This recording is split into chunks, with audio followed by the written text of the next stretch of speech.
오늘 사사기 10장 말씀을 중심으로 우리를 구원하소서라는 제목으로 함께 은혜를 나누고자 합니다. 그럼 사사기에 나타나는 이스라엘 자손들의 모습은 조금만 살만해지고 조금만 여유가 생기면은 다시 하나님을 버린다는 것입니다. 오늘 말씀 10절에 보면은 이스라엘 자손이 다시 이렇게 말하고 있어요. 다시. 여러분, 이 다시란 단어는 사사기에서 계속 반복되어지는 단어입니다. 살만해지고 여유만 생기면은 다시 옛날로 돌아가는 것입니다. 여러분, 이게 사사기 시대만 그렇습니까? 우리들 또한 그렇지 않습니까? 어렵고 힘들 때는 금식 기도도 하고 작정 기도도 하고 열심을 내지만 문제가 풀리고 여유가 생기고 살만해지면은 다시 과거로 세상으로 돌아가는 것이 저와 여러분의 모습이기도 한 것입니다. 시편 119편 71절 말씀을 함께 읽어봅니다. 시작. 고난당하는 것이 내게 유익이라 이로 말미암아 내가 주의 율례들을 배우게 되었나이다. 아멘. 때로는 여러분, 고난이라는 것이 우리에게 즐거운 것은 아닙니다. 그러나 때로는 이 고난을 통해서 하나님을 알아가고 하나님께로 돌아가게 하고 하나님의 법을 배우게 한다면 고난 또한 유익한 것입니다.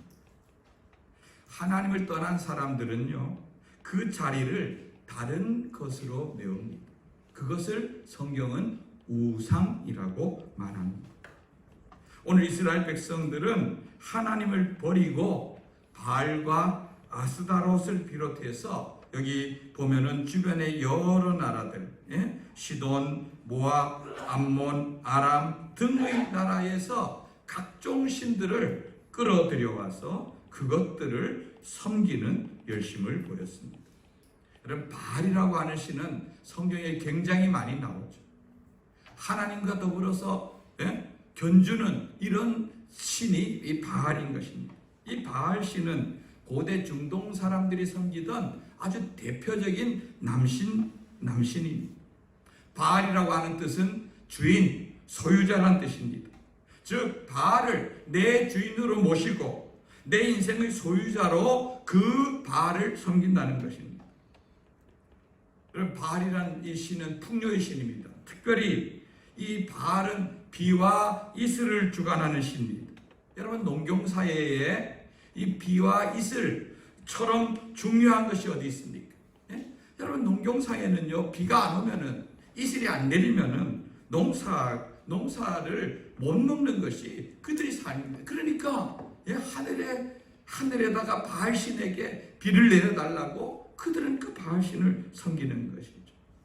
특히 이스라엘 백성들이 살던 가나안 땅은요, 비가 적게 오는 그런 땅입니다. 우리나라의 절반도 안 오는 그런 땅입니다. 여러분, 이스라엘 땅은요, 이른 비가 와야지만 씨를 뿌릴 수가 있고, 늦은 비가 와야지만 그 곡식을 추수할 수가 있습니다. 제가 농업을 전공을 해서 조금 더 여러분보다 알지만, 여러분, 모든 꽃이나 작물이나 나무나 과수나 모든 식물들이 다 그들이 수분이 필요합니다. 그런데요, 1년 내내 필요한 것이 아닙니다. 여러분, 언제 가장 필요하냐면은 그 식물을 심을 때 필요합니다. 그래서 봄에, 여러분, 우리 봄에 씨를 뿌릴 때 언제 뿌립니까? 보통 하늘에서 비가 오고, 그죠? 비가 와서 땅이 충분히 축축해지면은, 그러면 그 위에다가 비닐을 씌우고 덮고, 그리고 나서 거기다가 물이 충분히 있는 그곳에다가 이렇게 씨를 심는 것, 씨나 묘목을 심는 것을 알 수가 있습니다. 그리고 가을에 되면은요, 벼가 알이 차고 곡식들이 알이 차고 이렇게 할 때, 그때 비가 와야지만 그러면 알이 꽉 차는 것입니다. 그러니까 비가 정말로 처음 심을 때도 추수할 때도 중요한 것입니다. 신명기 11장 10절에서 12절 말씀 한번 읽어봅니다. 시작. 내가 들어가 차지하려 하는 땅은 내가 나온 애굽 땅과 같지 아니하니 거기에서는 너희가 파종한 후에 발로 물대기를 채소밭에 댄과 같이 하였거니와 너희가 건너가서 차지할 땅은 산과 골짜기가 있어서 하늘에서 내리는 비를 흡수하는 땅이요 내 여호와 하나님께서 땅이라 연초부터 연말까지 내 하나님 여호와의 눈이 항상 그 위에 있느니라. 아멘. 여기 맨 앞에 10절을 보면은 야 이제 이 말씀은 가나안 땅 들어가기 전에 하나님께서 말씀하신 내용이죠. 야 너희가 들어가는 땅은 가나안 땅은 애굽 땅과 달라. 애굽 땅은 거기 여기 3절의 세 번째 절에 보면 거기에서는 애굽 땅을 가리킵니다. 애굽 땅에서는 여러분 애굽 땅은요 거기는 이 그 전체 땅의 95%가 사막입니다. 그런데 애굽이란 나라가 옛날 고대 문명의 발상지가 나일강이라는 강이 있지 않습니까? 이 강이 아프리카 중부에 있는 빅토리아 호수로부터 그 나일강물이 호수에서부터 내려서 흘러서 지중해로 들어갑니다. 그러니까 이 물은 호수에서 내려진 물은 1년 내내 계속해서 들어가는 것입니다. 그래서 거기에서는 그러니까 그 호수 그러니까 나일강 가에만 약간 이제 농사를 지을 수 있는 그런 밭이라든가 논이 형성되어 있는 것입니다. 거기는 발로 물대는 것처럼 언제든지 채소밭에 물대는 것처럼 좀 쉽게 표현하면은 우리가 집 앞에 있는 조그마한 밭이나 이런 곳에서 물이 없으면은 그냥 호수대에서 물 쭉 대는 것처럼 애굽 땅에는 너무너무 농사가 쉬운 것입니다. 그러나 가나안 땅은요 어떻습니까? 그 다음 절 보면은 가나안 땅은 산과 골짜기가 있는 땅이다. 산과 골짜기 있는 땅. 이 말은 뭐예요? 평야지대가 많지 않다는 것입니다. 농사짓기가 쉽지 않다는 것이고 하늘에서 내리는 비를 그것을 받아가지고 그 비가 내려야지만 너희들이 먹고 사는 땅이다. 12절 말씀에 보면은요 12절 말씀 띄워주시면 여기 보면은 내 하나님 여호와께서 돌보아 주시는 땅이다. 연초부터 연말까지 하나님의 눈이 항상 그 위에 있다. 이 말은 뭐예요? 하나님이 그 위에서 너희를 지켜보고 있으니까 여러분 비가 안 오거나 너희들이 농사짓기 어렵거나 어려우면은 누구에게 구하라는 것입니까? 하나님께 구하면 하나님께서 뭘 내려주신다는 겁니까? 비를 내려주시고 햇빛을 주시고 모든 걸 주관하는 하나님께서 도와주신다는 이야기인 것입니다. 그러면 이스라엘 백성들이 하나님 바라보고 하나님이 비를 내려주시고 돌봐 주실 것을 기대해야 되는데 엉뚱하게 이 바알이라는 신이 비를 주관한다고 하는 신이니까 그 비를 주관하는 바알이 자기를 풍요롭게 할 줄 알고 그 신을 섬긴다는 것입니다. 반면에 아스다롯이란 이 신은 여신입니다. 여러분 이 신은 쾌락 또 사랑 다산을 의미합니다. 그리고 이 바알과 아스다롯은 부부입니다. 부부. 바알이 남자신이고 아스다롯이 여자신이고 부부신이고 그래서 이들이 함께 섬기면은 이들을 통해서 풍요의 축복, 다산의 축복, 쾌락의 축복이 주어진다는 것입니다. 여러분 옛날에는 자녀를 많이 낳는 그것이 큰 복이라 얘기했죠. 그죠? 그것이 지금은 우리가 하나 아니면 둘 낳고 이렇게 되지만 우리 어릴 때만 해도 가정에 자녀들이 굉장히 많았습니다. 시골에도 자녀들이 넘쳐났습니다. 왜 그러냐면은 그 당시는 우리나라에 제가 태어났을 고 자랄 때만 해도 농경사회가 저희 절반이 넘었습니다. 대부분이 국민들 가운데 50% 이상이 농사를 짓는 사람들이니까 농사에 대한 것이 뭡니까? 요즘은 기계로 다 많이 일을 하지만 그 당시는 다 인력이 사람이 얼마나 많으냐 자녀가 얼마나 많으냐가 그 집에 재산이 얼마나 많으냐 하는 것과 같은 것이었습니다. 근데 시대가 달라지고 직업이 달라졌지만 사람들이 추구하는 것은 옛날에는 지금이나 비슷합니다. 여러분 왜 바알을 섬기고 아스다롯을 섬깁니까? 그것이 우리에게 부를 가져다 주고 풍요를 가져다 주고 사랑을 가져다 주고 쾌락을 가져다 준다 생각하기 때문에 그렇습니다. 오늘날 우리가 부를 추구하고 쾌락을 추구하는 것과 여러분 이들이 바알바스라 아스다롯을 섬기는 것과 다를 바가 없는 것입니다. 세상적인 성공의 가치가 오늘날 하나님을 믿고 하나님을 섬기는 사람들에게도 동일하게 나타난다면은 우리는요 하나님을 섬긴다고 하면서 또한 우상을 섬기고 하나님의 자리에 우상을 두고 있는 것과 다를 바 없는 것입니다. 하나님을 섬기는 백성이 하나님 버리고 세상 것에 대해 마음과 눈을 돌리면은 하나님이 그를 외면하시는 것입니다. 하나님이 그 사람과 함께하지 않는 것입니다. 풍요를 위해서 하나님을 버렸는데 하나님을 버린 그들의 삶이 공고해졌습니다. 오늘 성경에 보면은 그렇게 그들이 바알과 아스다롯을 끌어들여서 그들의 삶이 넉넉해지고 풍요로워졌습니까? 하나님께서 그들을 돌보지 않으시고 외면하시니까 7절 이하에 보면은 암몬과 블레셋 사람들이 들어와서 그들을 괴롭히고 농사철만 되면은 그들이 농사지은 것을 다 뺏어갑니다. 8절 끝에 보면은 그들이 괴로움을 당하고 억압하였고 18년 동안이나 억압당하였고 9절 끝에 보면은 그런 것들 때문에 전쟁을 해야 되죠. 곡식을 지켜야 되죠. 이러니까 늘 불안하고 여기 보면 곤고가 심하였더라. 곤고가 심하였다는 말은 행복하지 않았다는 말입니다. 마음이 굉장히 고통스럽고 어려웠다는 말입니다. 446장 3절에 보면은요 우리가 부르는 찬양 가운데 이런 내용이 있습니다. 제가 우리 함께 한번 조용히 한번 같이 불러볼까요? 시작. 주 떠나가시면 내 생명 어때네 기쁘나 슬플 때 늘 계시옵소서.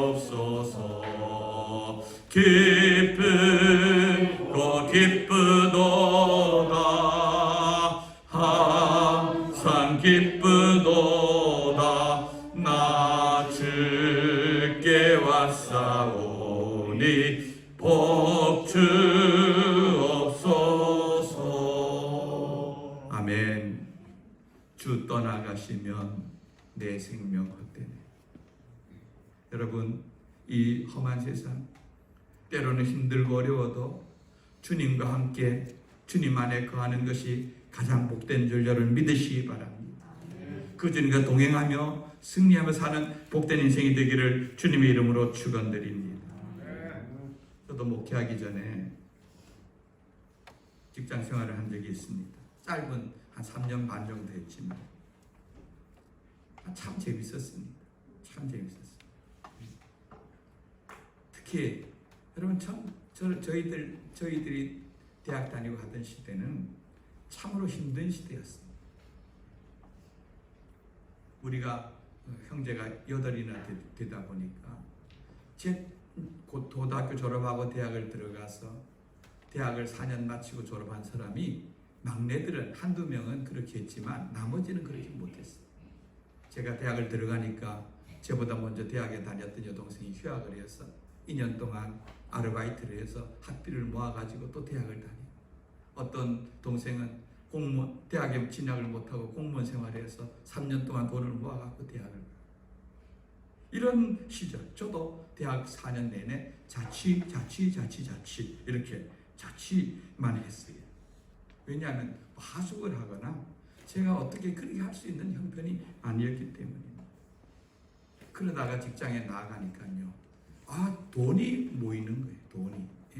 공무원 생활 그 당시 아주 작았지만 그리고 결혼해서 아내도 직장 생활하니까 2명이 보니까 이 돈 버는 재미도 상당히 쏠쏠하더라고요.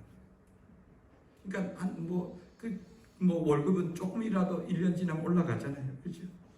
그리고 여러 가지 이제 수당들이 붙기 시작하고 제가 처음 들어가니까 그렇게 얘기해 선배들이 그렇게 얘기해 5년만 참아라. 5년만 제가 5년은 못 참고 그만 나와버렸지만 5년만 참아라. 나중에는 보니까요 그 당시 1년 모으니까 이렇게 한 4년만 모으면은 춘천에 아파트를 하나 사겠더라. 그만큼 돈이 쓸 데가 없는 거예요. 부모님들이 옆에서 다 먹을 거 챙겨주시죠. 애 봐주시죠. 2명이 직장 생활하니까 하나님께 헌금 드리고 남는 거는 다 대부분 적금하고 이러니까 뭐 돈 쓸 데 없고 그러니까 계산되지 않습니까? 이렇게. 근데 딱 한 가지 안 좋은 게 있었습니다. 뭐가 안 좋을까요? 영적으로 하나님과의 관계가 안 좋은 거예요. 마음이 허탈한 거예요. 허한 거예요. 여러분 그렇다고 해서 여러분 직장 생활 다 때려치우고 나오면 안 됩니다. 저같이 하나님 부르심을 받은 사람은 부르심이 있는데 하나님이 자꾸 나한테 너는 이 먹고 살고 이 직장이 너희 가는 길이 아니라 다른 길을 가야 되는 걸 알면서도 그 자리에 있으니까 마음이 굉장히 허한 거예요. 그러면서 내가 여기에서 이렇게 인생을 허비한다는 생각이 자꾸 듭니다. 괴롭지만 현실적인 것을 제가 그 놓기가 너무 힘들더라고요. 하나님이 저를 결단할 수밖에 없는 순간으로 몰아넣어서 그때 제가 뛰쳐나왔습니다. 그러면서 하나님, 저는 이제 하나님만 붙잡고 살겠습니다. 세상에 썩어질 동아줄이 이것이 나의 생명줄이 아니라 하나님만이 나의 생명줄인 줄 알고 주님이 죽을 주시면 죽만 먹고 밥을 주시면 밥을 먹고 굶어도 어려워도 주님 따라가겠습니다. 여러분 지금까지 하나님께서 저에게 죽 안 먹이시고 한 번도 저처럼 어떻게 보면 편안하고 넉넉하고 풍성하게 목회한 사람이 없을 정도로 하나님께서 제 모든 것을 채워주시고 넘치도록 해주신 줄 여러분 믿으시기 바랍니다. 지금까지 저는 그런 하나님의 은혜 안에서 살아왔습니다. 하나님이 내 인생의 주인인 줄 모르면은요, 돈이 주인인 줄 알고 그걸 쫓아갑니다. 거기에 목숨 겁니다. 쾌락의 주인인 줄 알고 그것을 쫓아갑니다. 주 떠나가시면 나는 아무것도 아닙니다. 여러분 하나님 붙잡고 사시기 바랍니다. 믿음으로 사시기 바랍니다. 그 길만이 진짜 사는 길이고 그게 가장 복받는 길인 줄 믿으시기 바랍니다. 이스라엘 백성들이 하나님 버리고 바알 섬기고 아스타로 섬기면 부유해지고 풍요로울 줄 알았는데 그들이 공고가 심해지고 어려워지니까 하나님께 부르짖습니다. 하나님 살려주세요. 도와주세요. 사사기 10장 10절 말씀 한번 읽어봅니다. 시작. 이스라엘 자손이 여호와께 부르짖어 이르되 우리가 우리 하나님을 버리고 바알들을 섬김으로 주께 범죄하였나이다 하니. 여러분 이스라엘 백성들이 하나님 우리 좀 살려주세요. 우리가 잘못했습니다. 하나님 우리가 죄를 지었습니다. 이렇게 하면은 하나님이 그들을 구원해 줄 줄 알았습니다. 그런데 하나님이 그들에 대한 대답은 뭐라 하면은 야, 너 나 버렸지 않느냐? 너 그리고 다른 우상들 너에게 주인으로 섬기지 않느냐? 나에게 살려달라 하지 말고 가서 너희가 택한 너희가 택한 그 신에게 부르짖어서 너희를 구원해 달라고 하라고 하나님이 냉담하게 말씀했습니다. 여러분 하나님 바라시는 것은 우리가 회개 한번 했으니 응답해 주시겠지 하는 그런 기도가 아니라 끝까지 하나님께 힘을 다하여 부르짖는 그런 기도를 원하시는 것입니다. 그런데 이스라엘 백성들은 그러한 하나님이 그들에 대해서 냉담한 반응 가운데서도 그들은 끝까지 하나님께 부르짖습니다. 왜 그렇습니까? 하나님만이 살 길이기 때문인 것입니다. 하나님은요 정말 회개하는 이스라엘 백성을 살려주시는 것입니다. 여러분 하나님의 응답을 받는 진정한 회개는 무엇일까요? 첫째는 진정한 회개는 포기하지 않는 회개입니다. 포기하지 않는 회개. 이스라엘 백성들이 하나님께 회개했지만 하나님 그 회개를 받지 않았습니다. 그 회개에 하나님 보실 때 여러분들 지금 회개하고 살려주면 또 돌아갈 걸 한 걸 아시니까 그들의 진정성이 드러내는 걸 아시니까 하나님 그들을 외면했습니다. 그러나 이스라엘 백성들은 거기에서 포기하지 않고 거듭해서 회개합니다. 만약 그들이 회개하는 것을 포기했으면 결국 그들은 하나님의 구원을 받지 못했을 것입니다. 회개가 거절당했을 때 포기한다면은 더 이상 그들이 마음에 회개할 마음이 없다는 그런 표시인 것입니다. 성경을 읽다 보면은요, 정말 구하고 또 구하여서 정말 얻은 한 여성을 만날 수가 있습니다. 마태복음 15장에 보면은 예수님이 주 사역지는 갈릴리 가버나움이라는 동네였습니다.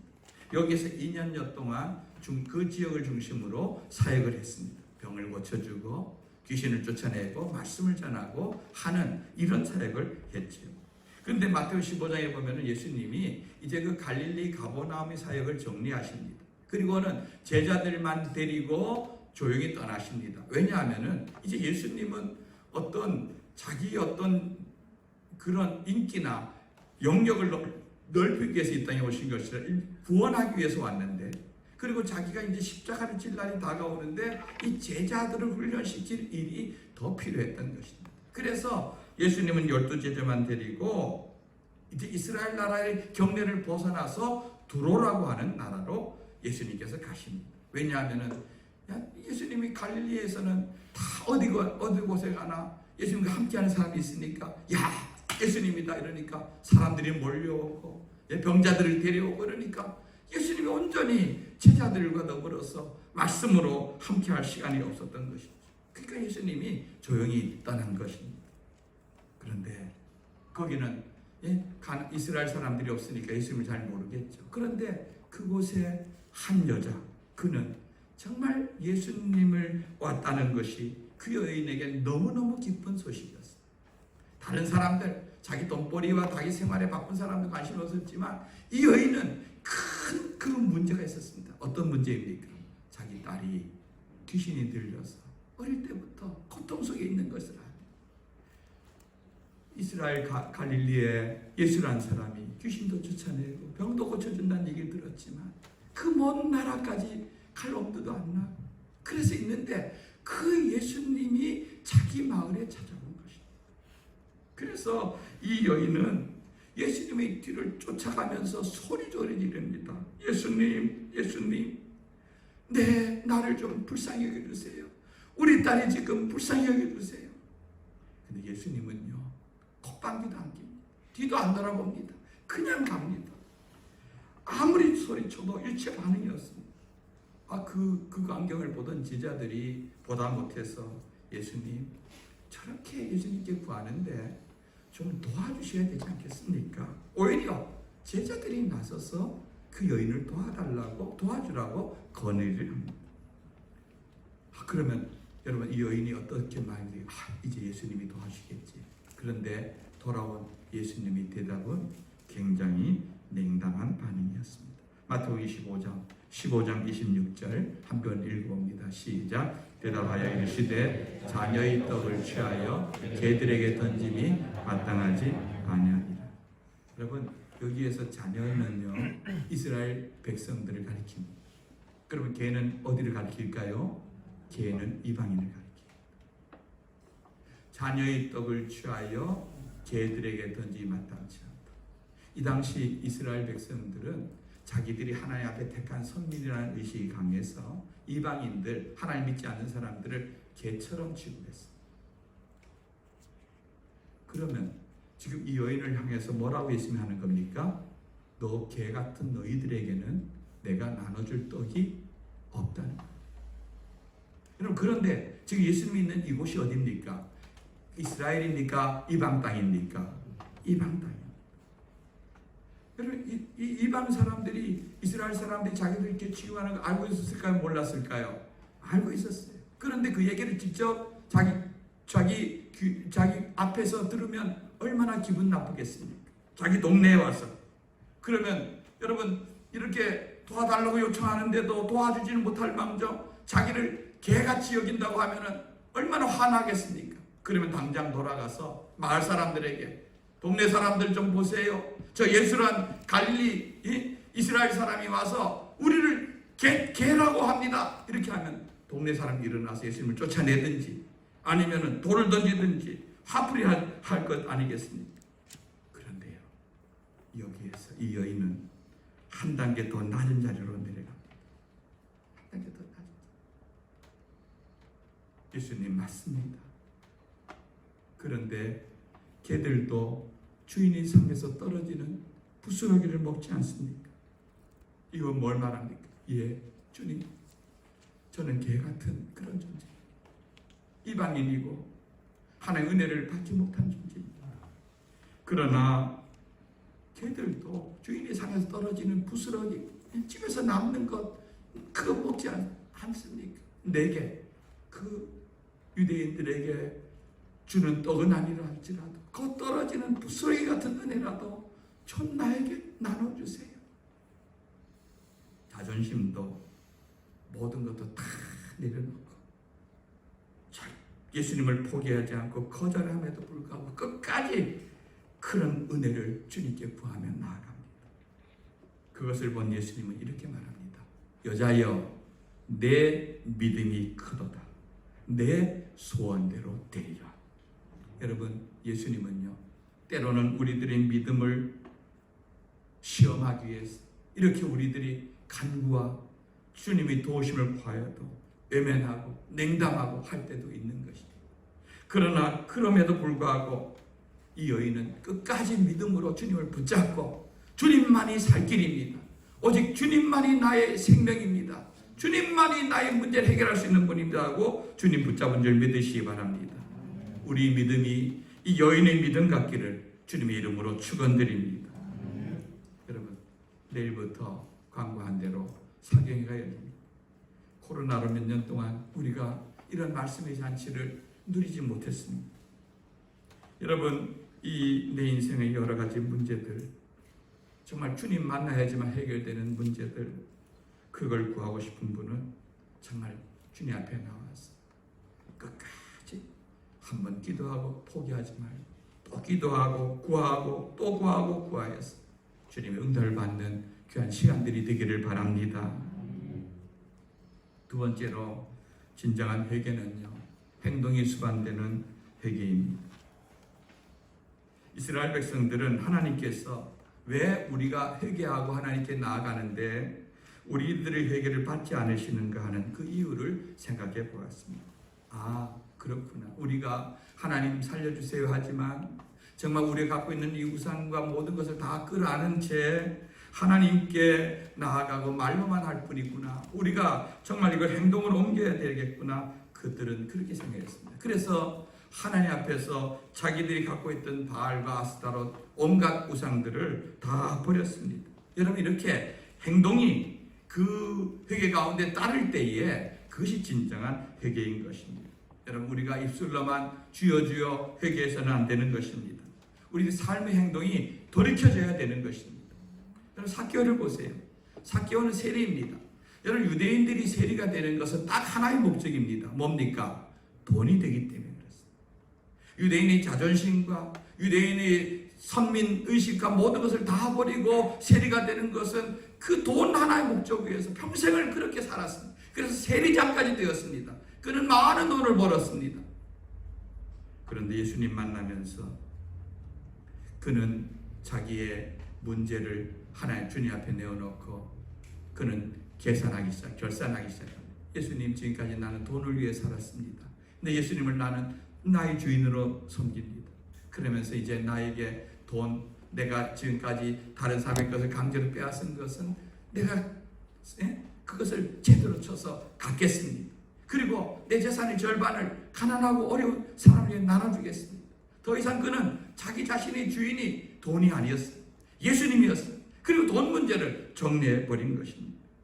그럴 때 예수님은 오늘 구원이 이 삭개오의 집에 임하였다. 이 삭개오도 세상 사람들은 그를 죄인이라고 멸시하고 천대하지만 아브라함의 자손이다. 믿음으로 하나님 붙잡은 하나님의 가족이라고 그를 선포하시는 것을 알 수가 있습니다. 여러분, 이렇게 회개는요, 우리에게 합당한 열매를 맺어야 되는 것입니다. 예수님은 좋은 나무가 좋은 열매를 맺는다고 했습니다. 여러분, 결국 우리는 아름다운 열매를 맺지 아니하는 나무마다 찍어서 불에 던진다고 말하고 있고 그들의 열매를 보고 그것을 안다고 말씀하고 있습니다. 여러분, 주여 주여 하는 자마다 천국에 다 들어가는 것이 아니요 하늘에 계신 아버지 뜻대로 행하는 자라야 들어간다고 말씀하고 있습니다. 여러분, 우리가 혹 나에게 잘못된 습관이 있다면은 그 습관을 과감하고 단호하게 버려야 될 줄로 믿습니다. 나에게 헛된 욕심이 있다면은 그 욕심도 내려놓아야 되는 것입니다. 하나님의 기준에서 말씀에서 어긋나 잘못된 길로 간다면은 그 길을 돌이켜서 말씀 안으로 돌아오셔야 되는 것입니다. 그렇게 할 때 하나님께서는 진정한 회개로 받으시는 것입니다. 포기하지 않는 회개, 행동이 수반되는 진정한 회개를 할 때에 하나님께서 그 영혼을 다시 돌아가 보시고 그 영혼을 구원해 주실 줄 믿는 것입니다. 그렇게 할 때에 하나님의 구원과 용서를 경험할 수 있는 성도들이 될 줄 믿습니다. 여러분, 올해 교회의 표를 우리 한번 이 시간 다시 한번 읽기를 원하는데요. 시편 73편 23절 말씀 시작. 하나님께 가까이 함이 내게 복이라. 내가 주 여호와를 나의 피난처로 삼아 주의 모든 행적을 전파하리이다. 아멘. 여러분, 하나님 가까이 가는 것이 우리에게 복인 줄 믿습니다. 이번에 우리 하나님 더 가까이 갈 수 있는 그런 저와 여러분들 되기 바랍니다. 하나님을 가까이 섬기는 말미암아 하나님의 은혜와 축복이 우리 삶에 넘치는 성도들이 되기를 주님의 이름으로 축원드립니다. 우리 183장 찬송 함께 드리겠습니다.